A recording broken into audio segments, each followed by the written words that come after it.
Well, two things to begin. One, it's just a real pleasure to be in what is quite obviously the heart of conservative power in America, Silicon Valley, California.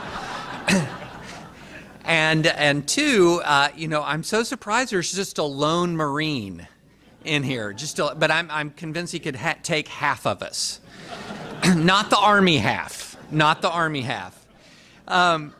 It is a real pleasure to be here, and I'm going to talk to you guys about free speech, but I'm going to do it in a little bit of a different way because I'm going to start by talking about something else, something you guys are no doubt really familiar with, living where you live in one of the bluest of the blue states in a blue region of a blue state. And I'm going to start by talking about our national division. Have you guys noticed that we seem to be a little bit divided as a country? Just a little bit. Well, a lot of times you'll say this, we seem really divided as a country. It seems like we really don't like each other. And, there'll always be like that guy in the room. You call him like the well, actually guy. So the well, actually guy will say, well, actually, the founding fathers were more divided. Or, well, actually, before at this such and such time, politics was more divided. Or, well, actually, we've always had negative campaigning. And all of that is true. All of that is true. I mean, heck, the founding fathers were so divided that the sitting vice president of the United States killed a former cabinet official, and they made a musical about it. So yeah, there's always been division. There's always been division in this country, sometimes worse, sometimes better. But right now, we're in a time when it is worse. And it's not just a feeling. It's not just something that you kind of have a sense about, or you think it's worse because we have this thing called recency bias where everything that happens recently feels more important than what happened a few years ago. No, we've actually been measuring this. The Pew Research Center has actually started to measure polarization in this country. And a few years ago, they determined that we have reached a point of what is called negative polarization. So what is negative polarization? Negative polarization is when a person belongs to a political party not because they like that political party, but because they really hate the other one, okay? So if I'm a Republican, not because I love Republican ideas, it's because I really don't like the Democrats, and vice versa. And so here's how bad it's gotten. As of right now, 82% of Republicans have either a very unfavorable or unfavorable view of Democrats. So about 82% of you just don't really like Democrats much. So that means you don't like anybody you're living around right now because you're just surrounded. I'm sure that doesn't apply to this group. But Democrats are they're very, very tolerant. So I said 82% of Republicans didn't like Democrats. Only 78% of Democrats really don't like Republicans. And the interesting thing is that the two sides are often asked these days to describe the other side. What are words that you would use to describe the other side? And so what's striking is each side uses the exact same words to describe the other. They just put them in a different order. Okay, so the worst thing that Democrats might be is lazy, and the worst thing that Republicans are is greedy. And then only about 10% of the respondents will even come up with one good thing to say about someone on the other side. And this is not the political leaders, because the political leaders have always been at odds with each other. This is just regular folks. Regular folks don't like each other all that much anymore. And here's the other interesting thing about it. We're not spread evenly around the country. I mean, you guys know this. You're living in a really blue area. But, if you meet someone in the grocery store, there's probably an 8 or 9 chances out of 10 that they're on the other side from you politically. And this is something that's becoming increasingly the norm. So right now in American history, you are more likely to live only around people of like mind, or to live predominantly around people of like mind, than any time since we've been measuring the statistic. So think about this. The number of Americans living in what are called landslide counties, those are counties like this one, where one side goes for the other side, or one side wins by 20 or more points in a presidential race. So I just moved from a landslide county in Tennessee where Trump won by 40 points. I currently live in a much more moderate county where Trump only won by 33 points. So I live in a landslide county in red world. You live in a landslide county in blue world. This is how we're beginning to live. And we're even beginning to split out by states. Okay, so this is a crazy statistic. So one of the hidden stories of this midterm election, there is now, I just want y'all to guess, how many American legislatures, state legislatures, are divided with one chamber Republican and the other chamber Democrat? Oh, well, y'all are no fun. You're supposed to say 10, and I should go lower, and you go 7, and I go lower, and then there's a gasp in the crowd. It can't be lower than 7, and then you're supposed to say 5, and I'm going to go low. No, somebody came right out. It's 1. It's 1. It's Minnesota. So there are 18 entirely Democratic states, and there are 30 by the legislature, and there are 31 entirely Republican states by legislature. And we're also at an all-time record in modern America of what are called trifecta governments, where you have a governor and both houses of the legislature are exactly the same party. So it's 37 states now, 23 Republican and 14 Democrat. This is remarkable. And they're not all evenly spread out across the country either. So you've got the Pacific Coast, your home, that is a Democrat blue stronghold. You've got the Southeastern Conference, which is the home of American football power and conservative political power. And that's not a coincidence, because we just grow strong men in red America.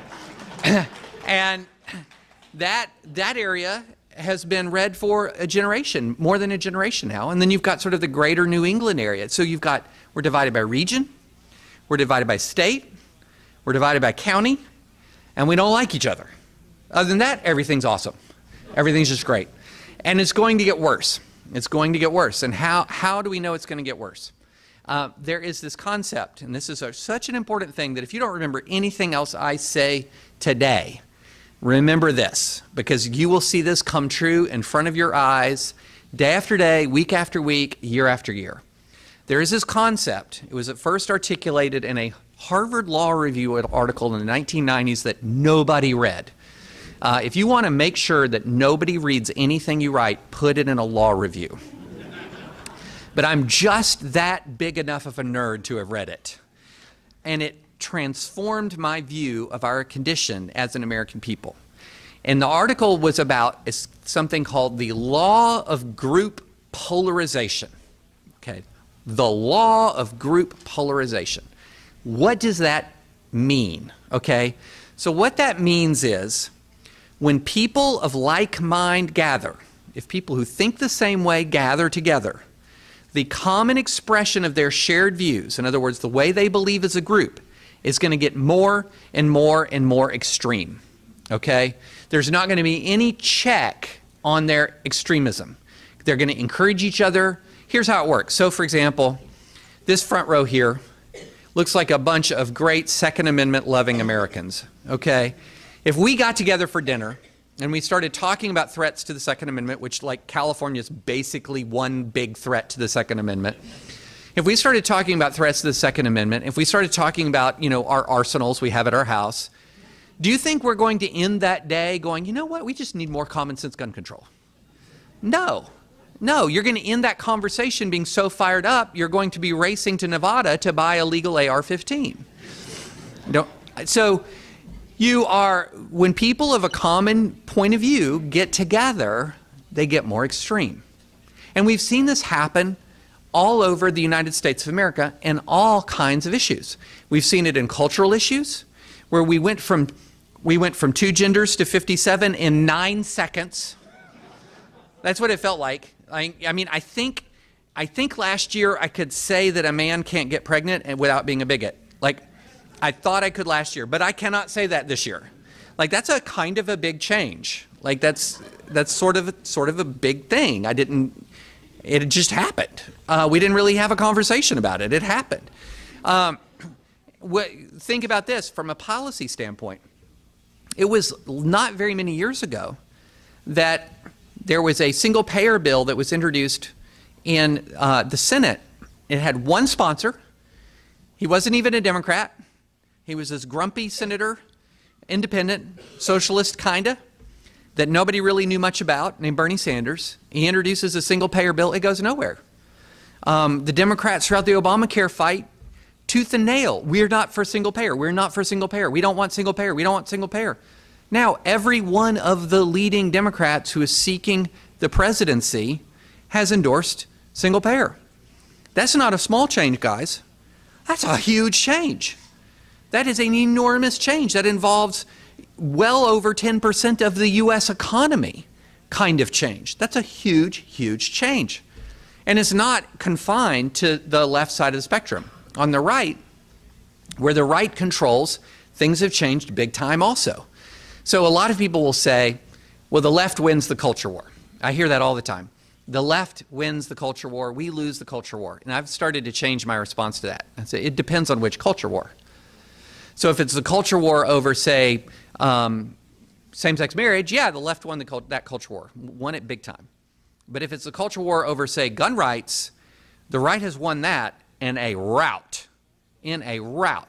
So it's really interesting. If you look at the American map and you go back to the beginning of the LGBT rights movement around same-sex marriage, it really tracks right around the beginning of the revolution of gun rights in the United States of America. If you go back not too long ago, a majority of states in this country were either no issue on concealed carry, no issue at all, or may issue, okay? May issue meaning I don't have a right, but I can petition the government for a concealed carry license, and if they believe that I have enough reason for it, they'll grant it to me. So that's a majority of the U.S., no issue or may issue.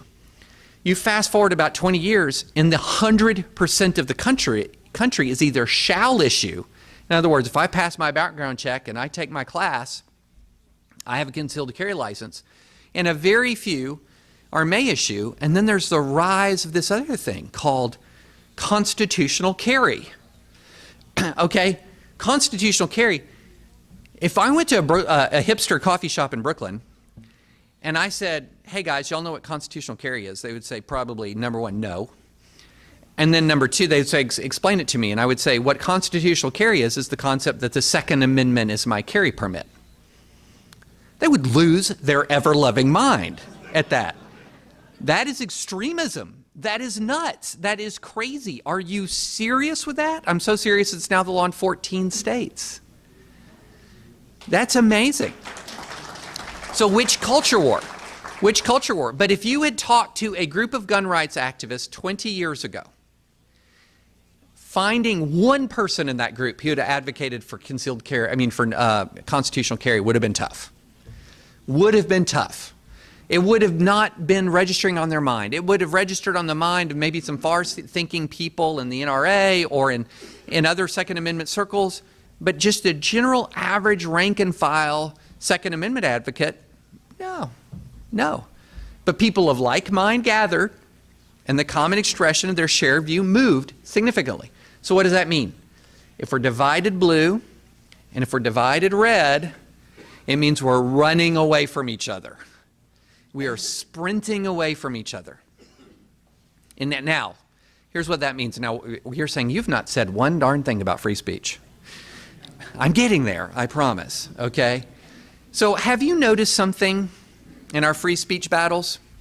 Have you noticed, for example, that we've gone from a situation where if there was going to be a threat to free speech, it was generally going to come from the government. In other words, a college campus was going to de-recognize a Christian club, or fire a conservative professor, or refuse to promote him, or maybe impose a punishment for a speech code. That used to be like through the 90s and most of the 2000s. When I was suing universities, there was a point in time where I was the lawyer who had sued. I had sued more universities on free speech grounds than any living lawyer, which made me have the greatest job in the United States of America.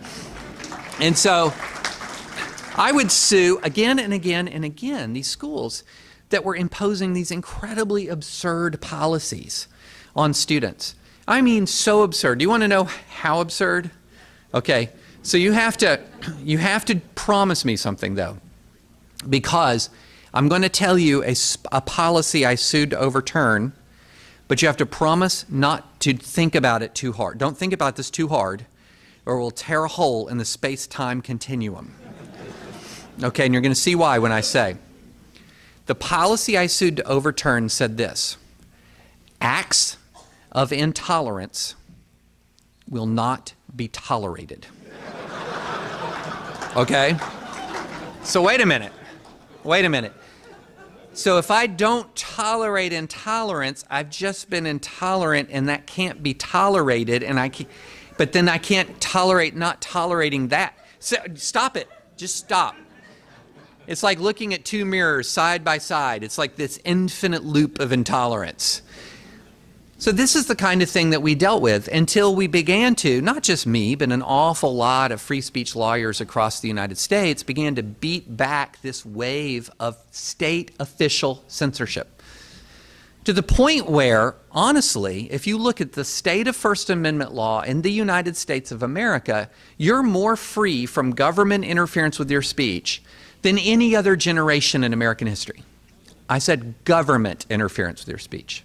But let me ask you this. How many of you guys feel more free to say what you think about controversial issues today than you did 10 years ago? You know, I have spoken in a lot of places, and I asked that question all over the country, and I've never even had a troll or a crank raise their hand and say, no, I feel more free. Because nobody would believe them. You know, nobody would believe them.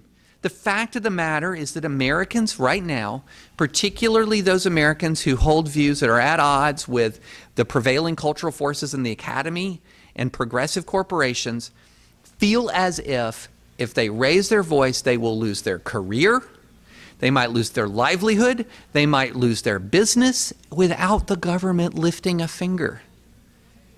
Why is that? Because we have run so far away from each other. We have begun and hate the other person so much. We have begun to even redefine our culture of free speech in the United States to the point where this is what, if you put people under a lie detector test and you said, do you believe in free speech? Overwhelming number of Americans will say yes. But then you ask them, do you believe free speech protects hate speech? And a bunch will say no. And well, let's just back up and say there is no First Amendment a category of speech of less protection under First Amendment case law called hate speech. Hate speech is not a thing that exists in constitutional law. It's a thing that exists in our cultural argument. And then you ask people to define hate speech. And here's where it gets really tricky. Here's where it gets really tricky. Hate speech is now often so broadly defined that it encompasses anything that subjectively offends another person on the basis of anything that touches any particular category of protected characteristic, whether it's race, religion, sex, gender identity, sexual orientation, I mean, you name it. Then that is considered hate speech, which is not protected and must be silenced. And not just silenced, but punished. Punished. Crushed. Crushed. And so what we began to see in 2014, in 2015, and 2016 was what a lot of people began to call grassroots censorship. This was students who were banding together on their own to try to stop speakers. This wasn't the administration trying to stop speakers. It was students trying to stop speakers. This was online Twitter mobs trying to gang tackle people to get them to be fired from their job if they said something that people didn't like. It was an overwhelming display of intolerance in the name of tolerance. It was the use of free speech to destroy free speech. It was, you know, you have a right to boycott, right? You have a right to go on Twitter and just gang tackle somebody for wrongthink. You can do that under the law. But as people began to do that en masse, it was crushing the right to speak. I was in Sunday school at my church in Nashville, Tennessee. Okay, so we're right outside of Nashville. Now, you guys may not know Nashville very well, but it's not the belt buckle of the Bible Belt. It's the Jerusalem of evangelical Christianity. Like, the headquarters of the Southern Baptist Convention is there, the Christian music industry there, the Christian publishing industry is there, ministries are piled upon ministries, there are ministries that minister to ministries that are there. It's unbelievable. And in the suburbs of Nashville, like the suburbs of Jerusalem, that's where everyone who works in Jerusalem commutes from. And so you're sitting there in this Sunday school, and a person was talking about how he did not feel like at his work he could discuss his religious faith without risking losing his job in freaking Nashville, Tennessee. That's insane. That's absolutely insane. But that is where we are. That is where we are. It is stifling people's voices. It is building an enormous amount of resentment. And it is crushing free speech. Crushing it. But it's not crushing division. It's fostering division. It is nurturing division. It's like, you know, some of you, no doubt, have seen some of the Star Wars movies. And you know how hate makes a Sith Lord strong? Like when they feel hate and division, they're like, yes. That's like negative polarization in the U.S. What censorship and crushing of free speech and free discourse does in the U.S. is it builds hate, like, yes. And it builds resentment. You know, and the funny thing is, the people who are seeking to censor, the people who are seeking to destroy people's livelihoods, destroy people's jobs, make sure that they have no ability to earn a living for their family, unless they toe the line. You know what they actually think? They actually think that they're changing people's minds. No. No. You cannot shame a person's deepest beliefs out of them. You can expose their deepest beliefs with shame. So somebody can be exposed that they're not really all that dedicated to their political beliefs. They're not really all that dedicated to their religious beliefs through shame, because they may capitulate and surrender and, okay, I'm not going to say anything. Okay, I'm not going to do this, because they value maybe their career more than they value these other things. But for most people, you cannot actually shame their deepest beliefs out of them. You can't mock their deepest beliefs out of them. But what you can do is you can really, really tick people off. You can really, really drive them apart. That's what you can do. That's what you can do. And that's what we are doing. Now, one of the reasons why we have cakes here, there was a Supreme Court case that was one of the more important Supreme Court cases on free speech grounds in recent history. It was paired with, there was also another case coming out of California. Two of the most important cases, free speech cases in recent American history. One came out of California, one came out of Colorado. And they were symbols of how much this cultural hatred for free speech is now infecting the government. So the government of the state of Colorado told a Christian baker named Jack Phillips that he had to use his artistic ability to custom design a wedding cake to help celebrate a same-sex marriage. Now, let's be really clear about this.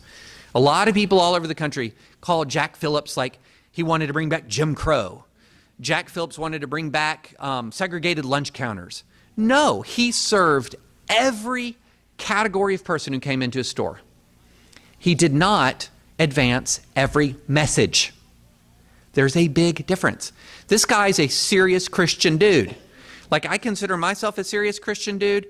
When I'm around Jack Phillips and I've gotten to meet him, a great guy, I feel like I am a heretic pagan, Satanist, okay, compared to this Jack Phillips guy. Jack is a serious Christian guy. Like, it's not just that he singled out this same-sex wedding cake. Like, he won't bake a cake even for like a youth group that he thinks is insufficiently sacred. Like, if they're going to have like Pirate Jesus Sunday for youth group, like that's what hipster youth groups like do these days. They like have weird themed parties. He's like, no, I'm not going to bake Pirate Jesus. That's sacrilegious. Or if it's celebrating even elements of Halloween, he will not do that. So his view is, I don't care who you are. I don't care what gender identity, what sexual orientation, what race, but I'm not going to use my artistic ability to advance a particular point of view. Now, in a society that has a basic level of tolerance, guys, just a basic level of tolerance says, you know what? That's all right. I might disagree with you, but I'm going to let you keep your conscience and I'm going to go somewhere else for my cake. You know what? You can have cakes and conscience, right? But that's not the only case recently.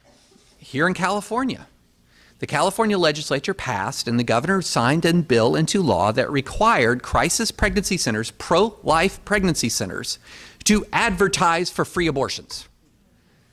Like that was the act, the law actually required pro-life pregnancy centers to advertise for free abortions. Now, is that tolerant in any way, shape, or form? You know what the state had the authority to do? It had the authority to hire people to walk in front of a crisis pregnancy center on the sidewalk and hand out flyers for free abortions. It had the ability to pay to put a billboard on the same block as a crisis pregnancy center and to advertise for free abortions. It had the ability to blanket the airways with advertisement for free abortions and fill social media with advertisements for free abortion. But it was just malicious enough to make pro-life people advocate for abortion or to advertise for abortion. That's unbelievable. That's unbelievable. That is a manifestation of raging a level of intolerance, just a raging level of intolerance. So what's our path through this, guys? What is our path through this? And I'm going to hit this, and then I'll take your questions. And whenever I do Q&A anywhere I speak, I'll answer questions about anything, including the midterms and Trump, and why I really do not believe the Golden State Warriors are going to win the title this year. So anything.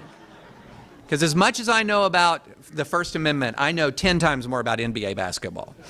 At least I tell myself I do. So what's our way through this? Well, number one is I think we have to rediscover what tolerance actually is, okay? I talk to an awful lot of progressives. I have a lot of progressive friends.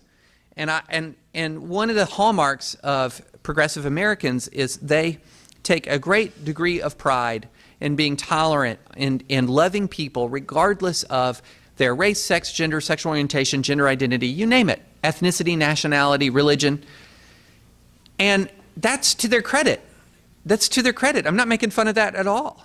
I mean, I strive as a human being to love all human beings as created in the image of God, regardless of all those categories. I join with my progressive friends in seeking to love all Americans equally.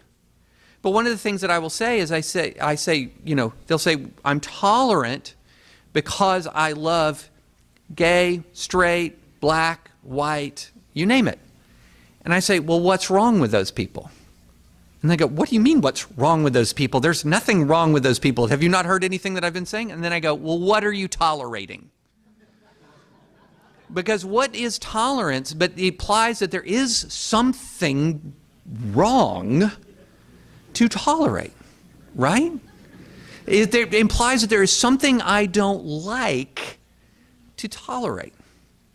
And that is the essence, that is the beating heart of the Bill of Rights in the First Amendment. These are intentionally counter-majoritarian amendments that say, no matter what the majority of the people think, there are certain essential, functional, fundamental liberties that cannot be taken away and should not be taken away. And here's what I think is one of the hearts of tolerance that we can demonstrate and that we should advocate. Because one of my fundamental views is, if you want to advocate a value in American society, what's the best way to advocate that value? To live it. To live it, to show by example. And here's my version, my legal corollary to the golden rule. We should fight for the rights of others that we would like to exercise ourselves. Fight for the rights of others that we would like to exercise ourselves. So here's what you will see me do, and here's what you see an awful lot of people doing right now and who are beginning to understand this vital necessity. Because if we can't even agree that we enjoy the same civil liberties, what have we got left? You will see people saying, no, I don't think you should fire this progressive professor who said this crazy thing. It's a crazy thing, and I'll argue against it. And I'll say that it's wrong, and here are all the reasons why she's wrong. But she's an American like I'm an American. She enjoys the same civil liberties that I enjoy. And oh, by the way, just like I would not want to be gang tackled out of my job by a Twitter mob, I don't think we should be gang tackling other people out of their jobs by Twitter mobs. Because I don't think that grace and respect and tolerance are signs of weakness at all. I don't think that granting people and defending civil liberties are signs of weakness at all. I actually think they're signs of strength and confidence. Because what they say when I'm defending the rights of someone who disagrees with me is, I don't have to censor you to prevail in debate and dialogue. I can engage and prevail in debate and dialogue. And you know what? Even if I don't prevail in this debate, even if I don't prevail in this dialogue, I'm still preserving something fundamental about our country. And if we don't preserve it, we're just going to keep drifting apart, and we may divide permanently. There is nothing, guys, nothing inevitable about a continent-sized, multi-ethnic, multi-faith democracy staying together. There's not. We have to face facts about that. And so how do we stay together? I think one of the ways is we circle the wagons around civil liberties. We say, I may not agree with your faith. I may not agree with your stance on gender identity. I may not agree with you name it. But you're a United States citizen, and by right and through our culture, you should enjoy the ability to speak. And you know what? I expect you to have the same view towards me. I expect you to have the same view towards me. And if you don't, I'm going to fight you about that. If you're going to impose a double standard and you're going to believe free speech for me and not for thee, well, brother, we're fighting over that one. We're fighting over that one. But I'll tell you where we can come together is that we both enjoy free speech rights. So I'm going to end with a story, because this requires a little bit of risk. It requires us to extend ourselves a little bit. It does. It actually does. So I'm going to end with a story that illustrates the challenge. So when I was in high school, my first job was selling guns at Walmart. Thank you. There is no more #Murica first job than selling guns at Walmart. But unfortunately, Walmart wasn't hiring the next summer, so I had to take a way downgrade, like going from Major League Baseball to like the Texas League, and go from Walmart to Big Lots. I don't know if you guys have shopped at Big Lots, but Big Lots of today is nothing like the Big Lots of my day. The Big Lots of my day was a tough place to work. It was, it was probably the cheapest store of any community. We had no idea what was coming in. One of the reasons why it was so cheap is you just got the odd lots, whatever was cast off from other retailers, and whatever came in on the truck, you put on the shelves. It didn't matter. You had it was a surprise to the manager. The manager would be like, let's open the truck, boys, see what's in here. Holy smokes, we can't sell that. Put it on the shelves. And so one day in the middle of the summer, we get a whole bunch of sleeping bags, these big winter sleeping bags, and it's July. It's 4,000 degrees.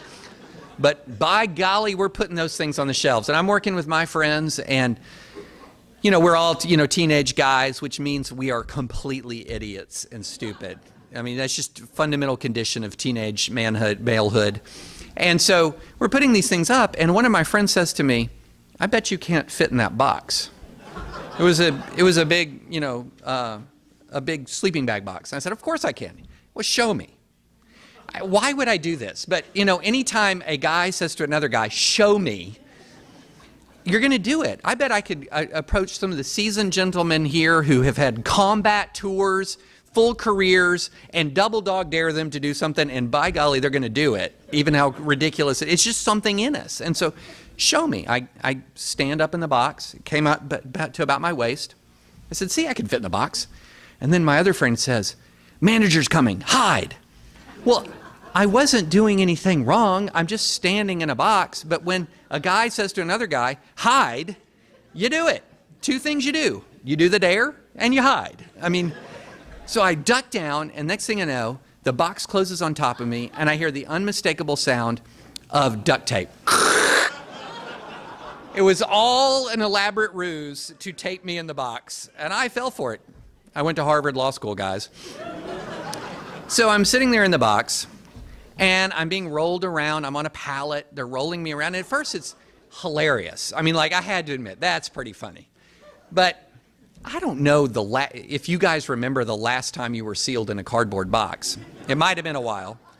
But it gets hot really fast, okay? So I go quickly from, oh, this is really funny, to I can't breathe. I'm sweating. This is terrible. This is terrible. And so, but they're loving it. They pull me and they stop me, and I'm like, okay, I've stopped. And I hear the unmistakable ring of cash registers. I've been left at the front of the store where all the customers are. So I sit there, sweating, gasping for air, panicking. It feels like 50 minutes. It was probably 4. And then I hear the manager over the intercom, Stockman to front to move box. I'm like, yes, I am saved. So they come, and it's my friends again. At this point, I'm mad. So they're pulling me, and I'm whispering, all right, let me out now. It's a friendship issue. Get me out, or it's a friendship issue now. And they're just laughing. I'm hearing the music playing, and they finally leave me in a place. I have no idea where I am. I hear nothing. I just hear the music. You know, this is the 1980s, so I think it was like the symphonic version of Bon Jovi's Shot Through the Heart.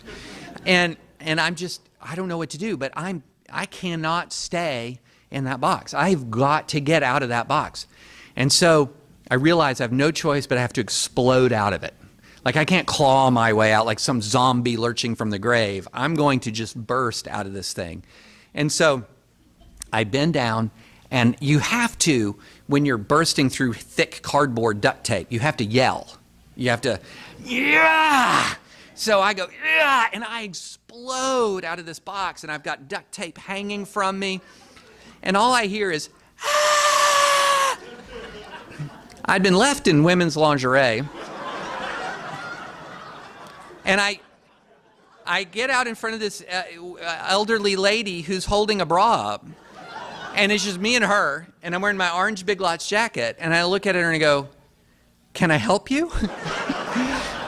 So I think the lesson is obvious. I don't have to link, no. Okay, this is not too much of a stretch or a promise. So when I was in the box, I was in an intolerable situation that I was afraid to change, okay? Now, do you see the connection? There was a purpose. I was in an intolerable situation that I was afraid to change. And that is the dynamic in the United States of America right now. We are in an intolerable situation where people are miserable. Miserable.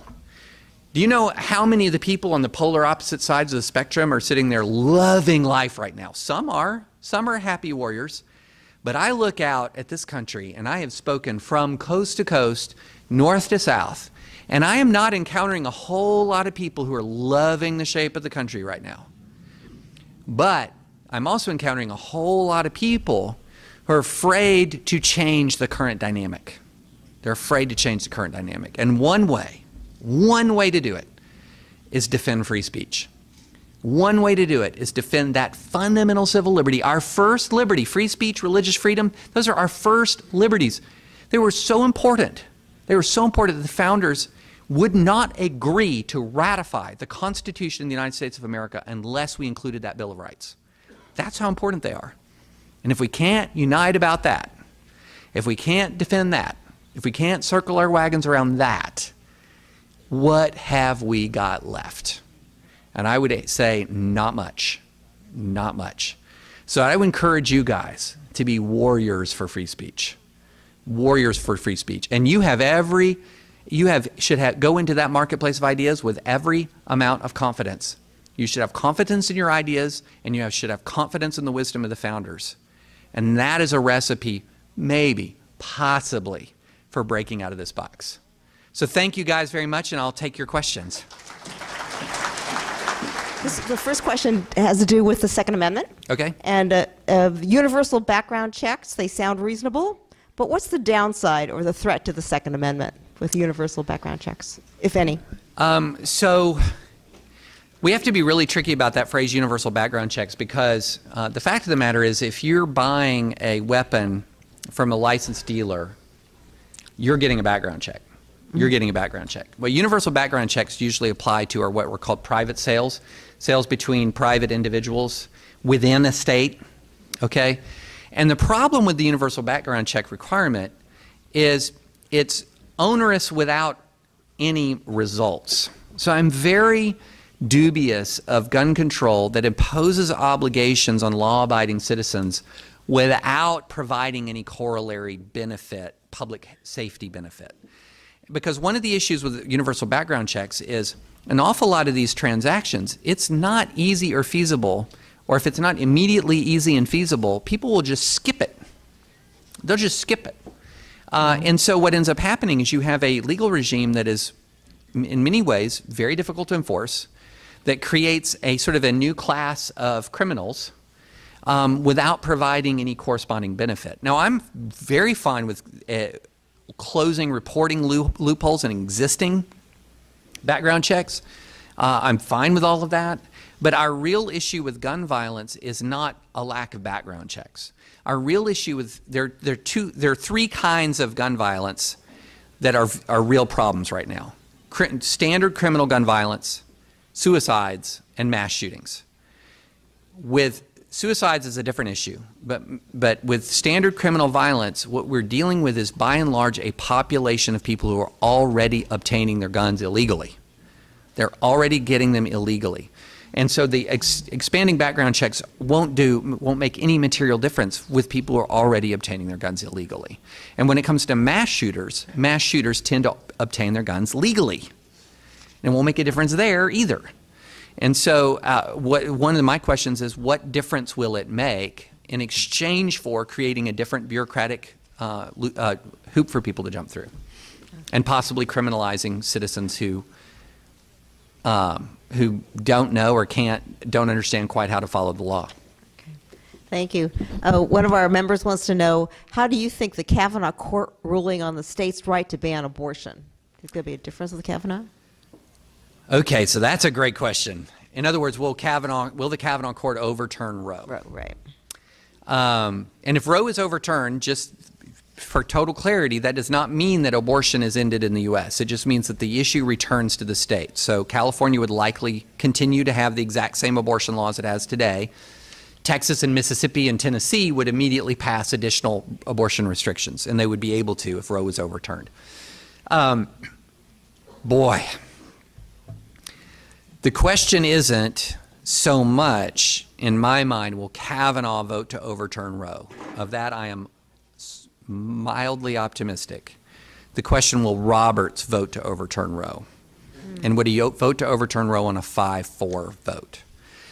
What I think is more likely to happen, far more likely to happen, is that the Supreme Court will erode Roe without overturning Roe.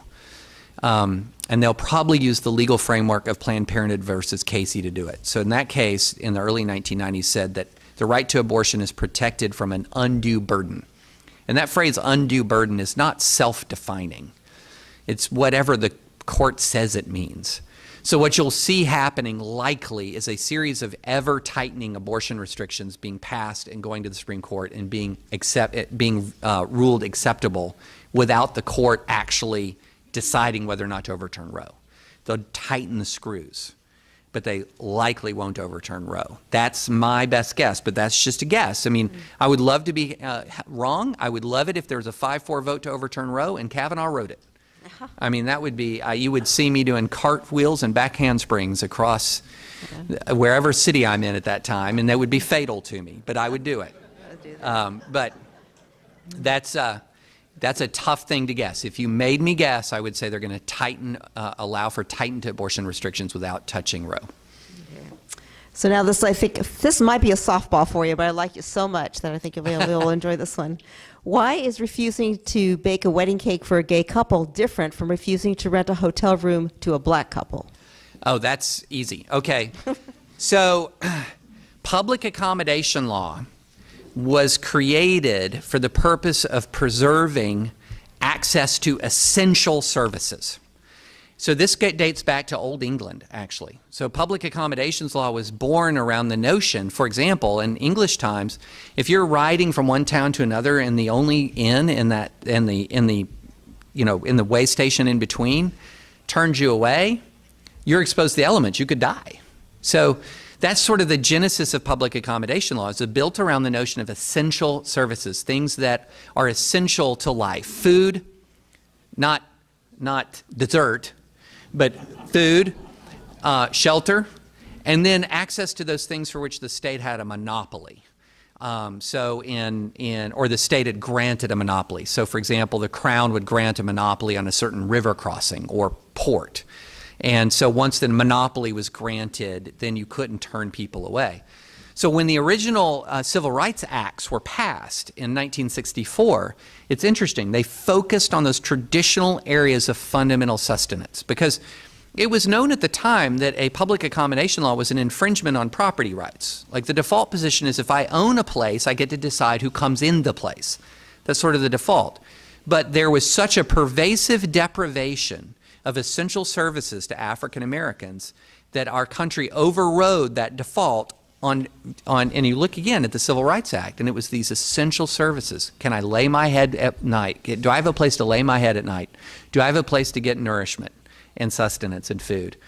And those were, believe it or not, being systematically denied in the South. Systematically denied. And so, but then the public accommodations laws began to transform into something else.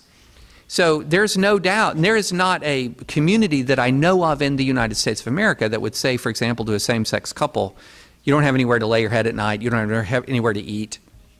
But what we transformed these non-discrimination laws into was the state is saying it is morally wrong for you to treat category of person A, B, C, D, E, F, and G in a way that we don't like, and we're going to legislate that. And so it became something that wasn't protecting people from a proven threat to their ability to eat and sleep, for example, or to find gainful employment, and it turned into a moral declaration. And so that's what Jack Phillips was butting up against, was the state's moral declaration that it was wrong to not create a cake for a same-sex wedding. Not that the state was protecting the gay couple's ability to find any cake at all, but it was protecting the gay couple's dignitary harm. That was actually the phrase, dignitary harm, in being turned away from one establishment, who wanted, and who was his only objection was using his artistic ability to send a message that he didn't approve of. So that's a short answer to the difference. Thank you. Here's one that's close to our hearts as forum members. Is there any remedy if the Southern Poverty Law Center lists you as a hate group for simply providing free speech forum? Because we have been. We are considered a hate group in the eyes of the SPLC. So you guys? Yeah, this is. Well, I got to get out. We're proud. Yeah. Well, I mean, I used to work at the Alliance Defending Freedom, which is also listed as a hate group. So the answer to that is no, but. So the Southern Poverty Law Center has a right to its opinion. It could declare me tomorrow to be the most bigoted man in America, and that if that's their opinion, that's their opinion. And I would have the ability to say, no, you're absolutely wrong. I'm not bigoted at all. You know, I'm actually somewhat nice. And so they have their right to their opinion. They don't have a right to their facts. Okay. So you may have heard that there was an individual, a Muslim individual, who was a former.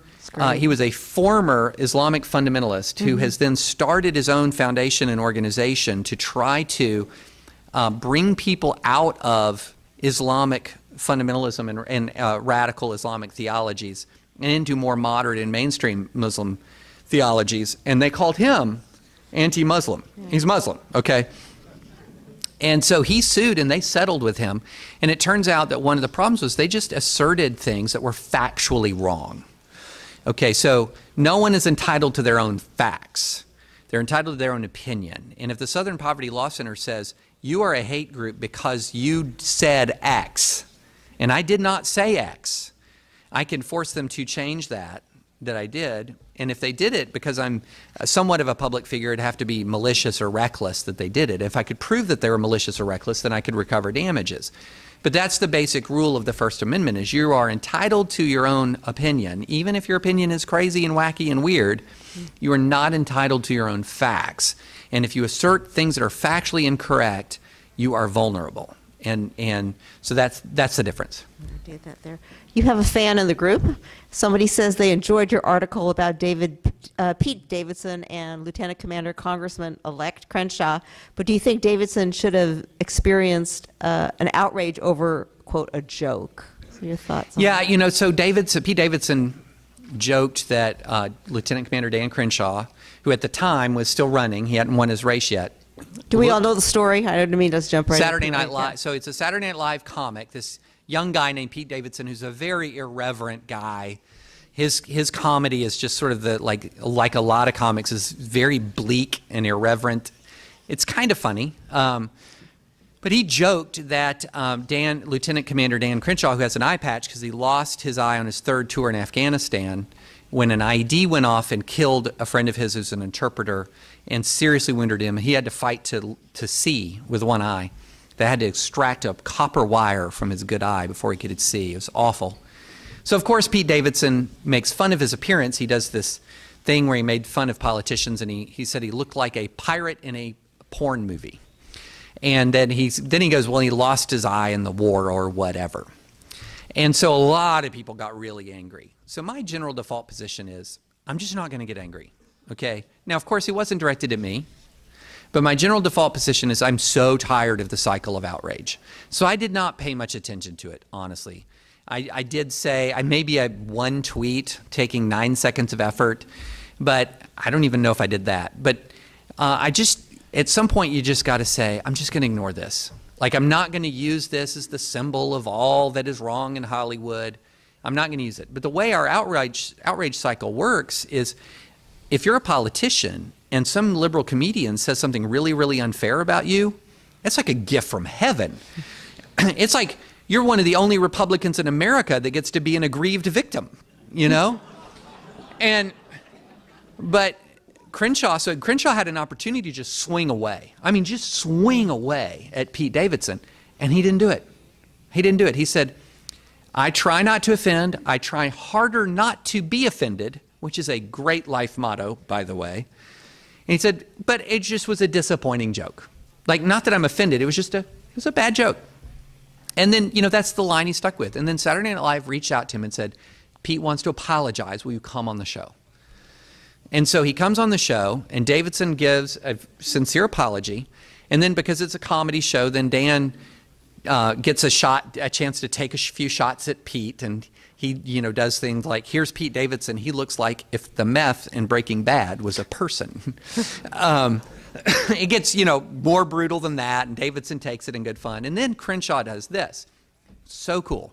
Crenshaw says, essentially, here's how I wish we would honor veterans. Instead of the thank you for your service, why don't we say never forget? Because thank you for your service sort of says, I'm a civilian, you're military, there's something separate.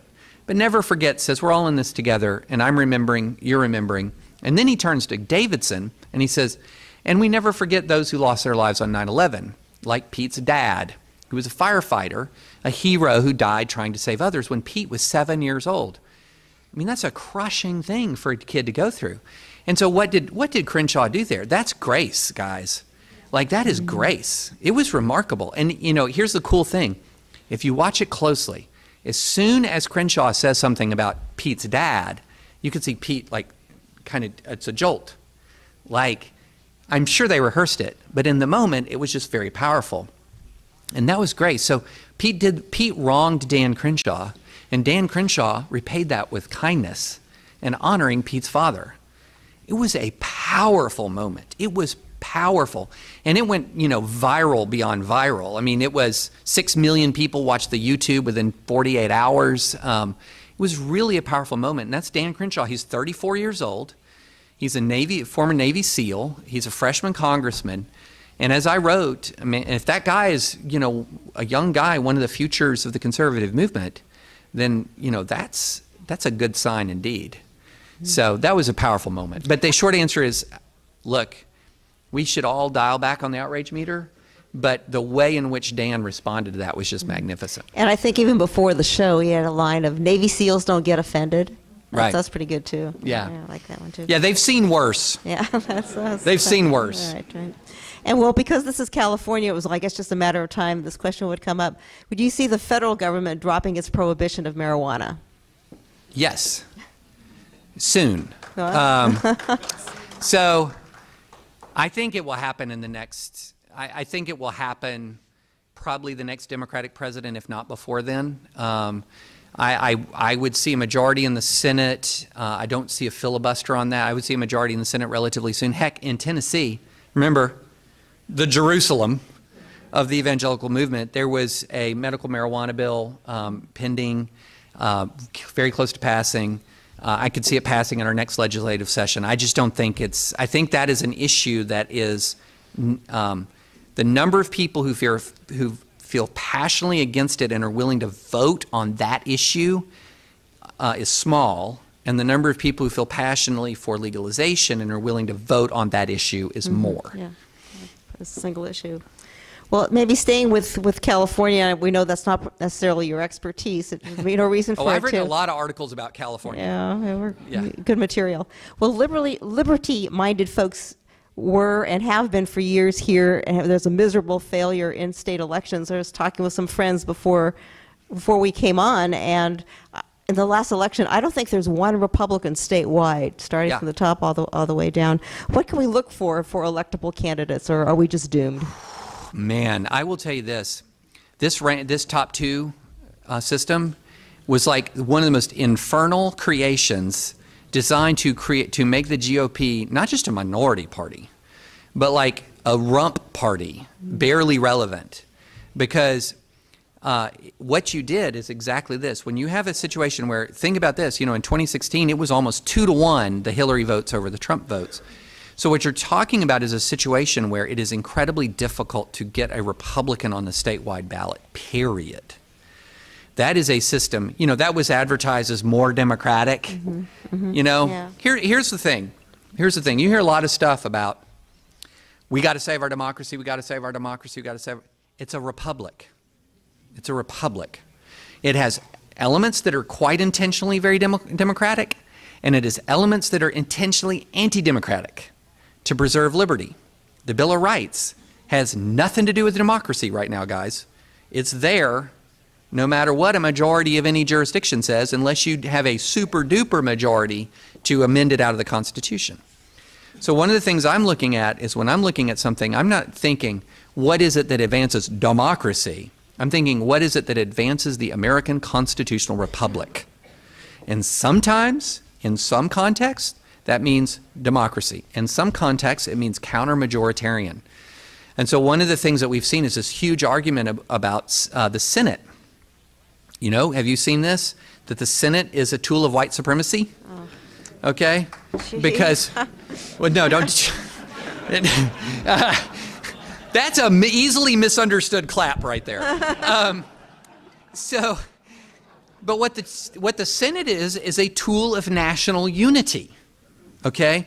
Because we would not have unified in a constitutional republic if the small states believed that the large states could dominate.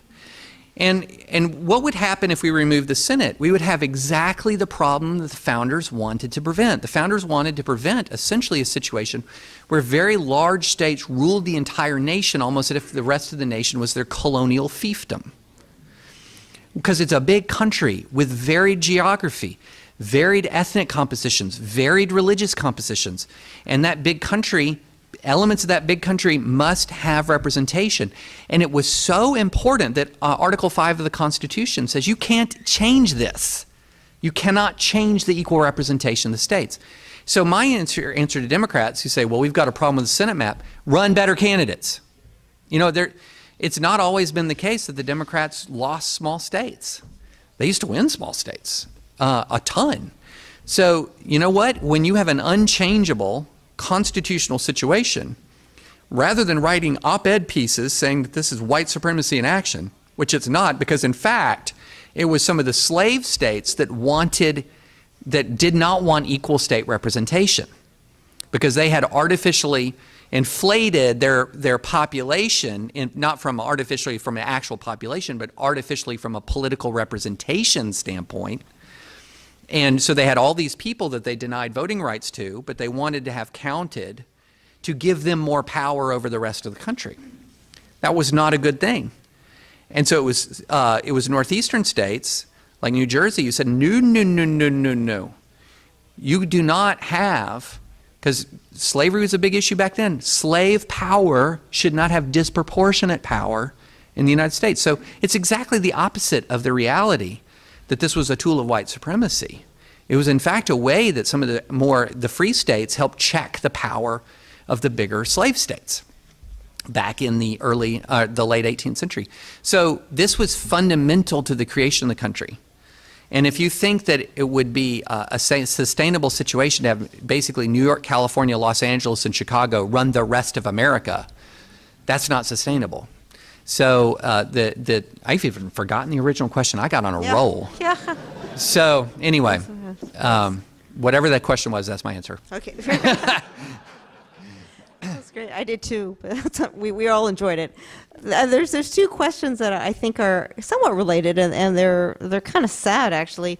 One was, is there if the overly tolerant conservatives, are we kind of part of the problem? And I don't want to read into, I don't know who this came from, but the thought is that those of us on the right, we're more just libertarian and go, okay, that's you, he's crazy, we'll just go on our merry way, we don't have to change the world. Whereas people on the left, if they see something they think is really crazy, they know, you're wrong, I do have to change the world. So that's like part A.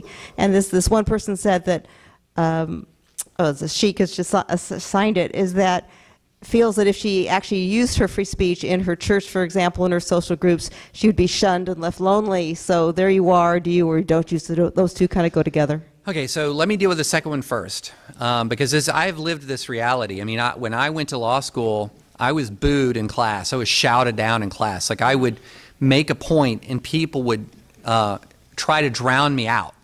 One time I was engaged in a debate with a professor about abortion. She used the term clump of cells or biologic product to describe an unborn child, and I objected to that. So I raised my hand and I said, you know, Professor, who shall remain nameless,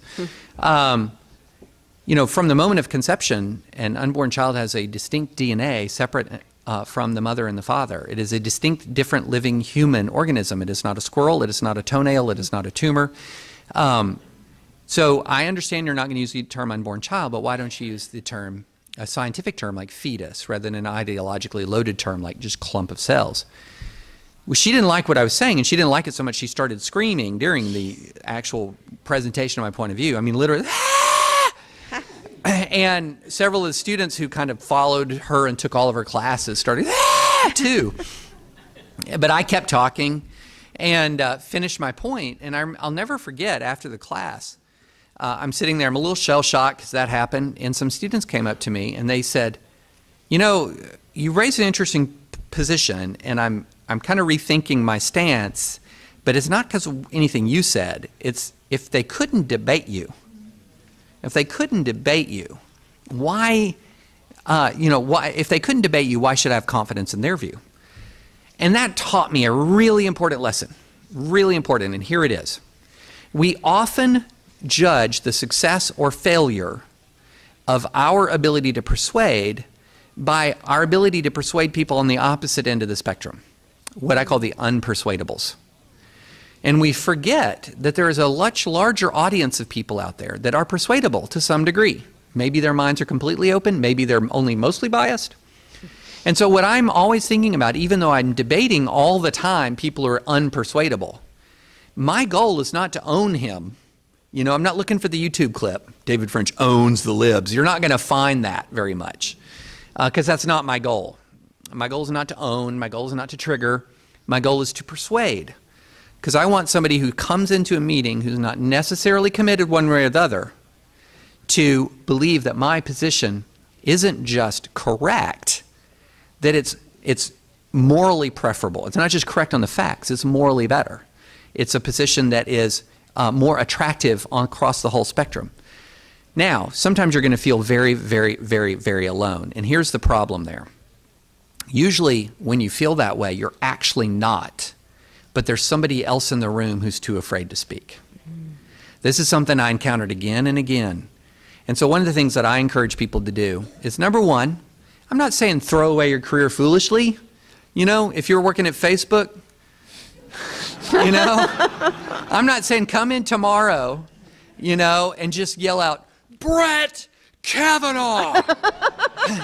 No, that's just, you might as well like light your paycheck on fire, you know. No, I'm not saying that. You know, Christ, wise as a serpent, harmless as a dove. You need to use wisdom, okay? But wisdom and courage. Default towards speaking in proper and appropriate circumstances. And then the other challenge you have is if you see someone else doing it around you, you would be amazed how one more voice can completely change the dynamic.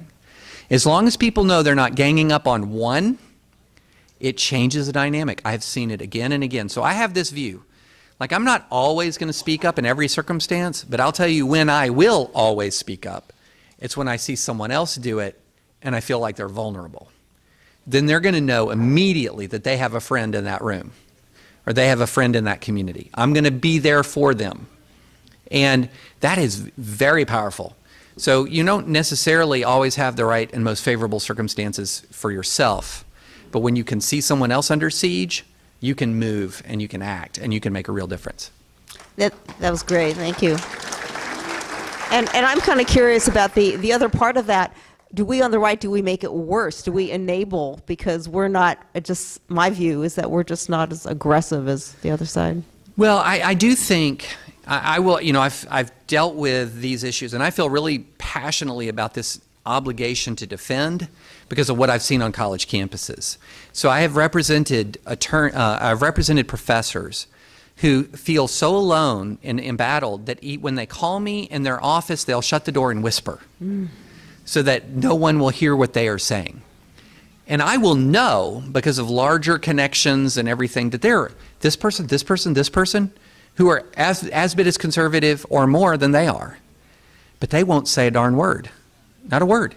I have seen young women on a college campus, Georgia Tech, face such persistent death threats that they had to move out of their dorms, that they had to have police escort on the way to class. And there were conservative and Christian professors all over that school who didn't say a word. Didn't say a word. You know, how awesome would it have been if a couple of them walked to class with them? You know, just that simple act. Just that simple act. It would have stopped a lot of the threats, I believe. Because what happens with bullies? Bullies gang tackle the weak and the vulnerable.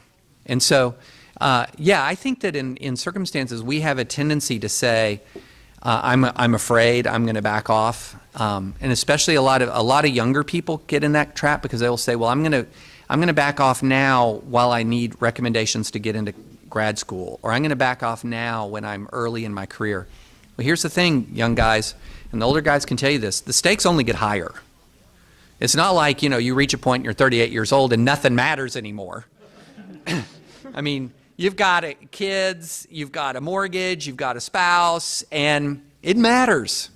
And you look back on that grad school recommendation you were worried about and you think, oh, that didn't matter. Timidity is habit forming, but so is courage. That's great. So speaking of bullies, I meant to say this earlier. When you were in high school, you had mean friends. That was just... Well, you know, every guy has mean friends. Yeah, that's like there's this great meme that I saw. And it was of a postcard of a family or of a bunch of people, and they're holding up a sign, and it says, and it's being sent to a soldier, "Come home, we miss you, we love you," and they have balloons. And then there's this one guy standing to the side, and all he's doing is he's lifting 2 middle fingers. Oh. And it says, "Friends, best friend." Oh. And there's something to that. I'm going to do that. Hey, maybe just where I grew up, I don't know. That was in my high school, that was the universal salute for your good friends when you saw them on the road. Yeah. Okay. Sorry, I just took us way off the road. No, that was fun. I started it. Maybe just a couple words about Tucker Carlson. We all know, I think, what happened there. And I think they know who they are, but I don't think there have been any charges. And apparently Antifa has said it's free speech. Well, so that, number one, trespassing is not free speech. Right. Number two, painting an anarchy sign on somebody's driveway is not free speech. The police are investigating that as a hate crime. Good. So there may be arrests made at some point. There's a dispute as to how bad it was, but I will tell you this. I don't care if they just pounded on the door and left and then tweeted that he should not feel safe. That's bad. That's bad. And the thing is, I have had people come to my house. When I was not home, we had a guy who blocked the driveway to my house. My wife and children are outside. He walks up the driveway, and oddly enough, he had an empty pistol holster. Now, it would have been more threatening if it was actually there was a pistol there, but it's still weird. Why are you walking up with an empty pistol holster? And then demands to see me. That is a terrifying thing. That is a terrifying thing. And I was away at work. This was a couple of years ago. I was away at work. I could not have reached, the police were 10, 15 minutes away. We lived out in the country. I was probably 20 minutes away. Fortunately, we had a neighbor. My oldest daughter was clever enough to text a neighbor who was his house was about 100 yards, and he came over with his oldest son, and they kind of forced the guy off the property. And that's terrifying. And I would say all those people are going, Tucker deserves it. They've never had anything like that happen to them. If that happened to them, they would wilt. They would weep, because it is scary. And that's what we're degenerating to right now, guys. Stephen Colbert, to his credit, I'm not the biggest Stephen Colbert fan. I'm like, you know, is there a late night show I can watch anymore that's just not pounding me over the head? And he's the worst about it. He's worse than Daily Show almost. But so Stephen Colbert had this strong statement condemning that, which was to his credit. I would urge you not to read the Twitter replies, because person after person, hundreds of people, no, Tucker deserved it, Tucker deserved it. I don't agree with everything Tucker Carlson does, but you know what? I don't agree with anything Rachel Maddow says. But by golly, nobody should go to her house and terrify her or her family. I mean, you know, can we not agree on this? But I'll tell you what, I say, can we not agree on this? We cannot agree on this. Because there are an awful lot of people are saying, and then you know what, they have the gall to say, well, it's just peaceful. It's dangerous. Yeah. It is you know, the person who says that is an idiot. Because the idea that it is not dangerous when people get up in your personal space screaming and yelling in this climate, in this atmosphere, and you don't have any idea about their intentions, to go, oh, it's just peaceful. No, that's very scary. The last question, where, if anywhere, do you see the source of optimism in today's political climate? Many of us are feeling homeless right now, faced with the choices that we have. Did you ask me if I was feeling reason for optimism? Yeah, kind of, or... Okay. So I will say this. One of the things that is becoming very clear, two realities are becoming very clear right now. And this isn't just our impressions, this is backed up by a lot of data. There are essentially three crucial populations in the US. There are what social scientists and some who are examining American politics are calling the very woke. That's about 8% of the country. And then the far right they call devoted conservatives, about 6% of the country. So that's 14% of the country. And they are more than twice as likely as everyone else to be deeply committed politically, to consider politics their hobbies. And they are the people who dominate American discourse right now. And they also, as a general rule, tend to be angrier, tend to be more divided, tend to be driving a lot of what you see online, because they're the most interested. Politics is a subculture. It's so much of a subculture. I mean, you could take the most popular Twitter personality, even Trump. You could take Trump, most popular, and Obama. They could tweet something out, and it could be very controversial. It could spawn news articles, and it'll have 1/10 of the retweets and likes that Taylor Swift has when she wakes up in the morning and says, "Morning fans, love you, heart emoji, rainbow emoji, unicorn emoji." It's like 500,000 likes. So like pop culture is still culture. Politics is subculture. So you have angry people on both sides, but you have a third category of person. And what I would say is the concerned, civically engaged citizen. This country is full of people from coast to coast who are engaged in their churches, engaged with their communities, who are serving their fellow man, who are the salt of the earth, who are saying something is wrong. Something is wrong. And right now they don't have a vehicle, a great vehicle for expressing that. But I know they're there by the millions, by the millions. And one of the things that's interesting about American history is that we often have a tendency to go from one state to the opposite state. You know, now hang with me here. I'm gonna use a name, and I don't want it to trigger any bad memories, okay? But I've got a point to make, okay? So Jimmy Carter was a terrible president. Let's just stipulate that, okay? But the interesting thing is the United States, after the Nixon years, when things were very contentious, there was an extreme amount of law breaking at the highest levels of American government. The next thing they did is they went and voted for a guy who was a Sunday school teacher, who walked on the inaugural parade because he didn't want to be he wanted to shed the trappings of the imperial presidency. And the Army, we would say he briefed well, in the sense that he, on paper, there was something good and decent about the American people saying, you know, after all of that corruption, we want a Baptist Sunday school teacher. Now, he didn't actually turn out to be a good president, but which is deeply unfortunate. But then what did the American people do? They turned to Morning in America. So we went from, in the 1960s, it was so violent and contentious that between 1969 and 1970, there were 4,300 domestic bombings in the U.S. 4,300 domestic bombings. There were riots in cities like we can't conceive of right now. Some of you guys may remember this. It was polarized and contentious and violent at a level we cannot imagine. And first, the American people looked at Jimmy Carter. He didn't work out. But they had good impulses in looking at Jimmy Carter. Then they went with Ronald Reagan, and he worked out. He worked out. By 1984, it was Morning in America again. We had a level of political unity with 49 states. 49 states, I mean, and Minnesota was like this close. And that was Mondale's home. I mean, you know, we can't even imagine of that right now. We can't imagine.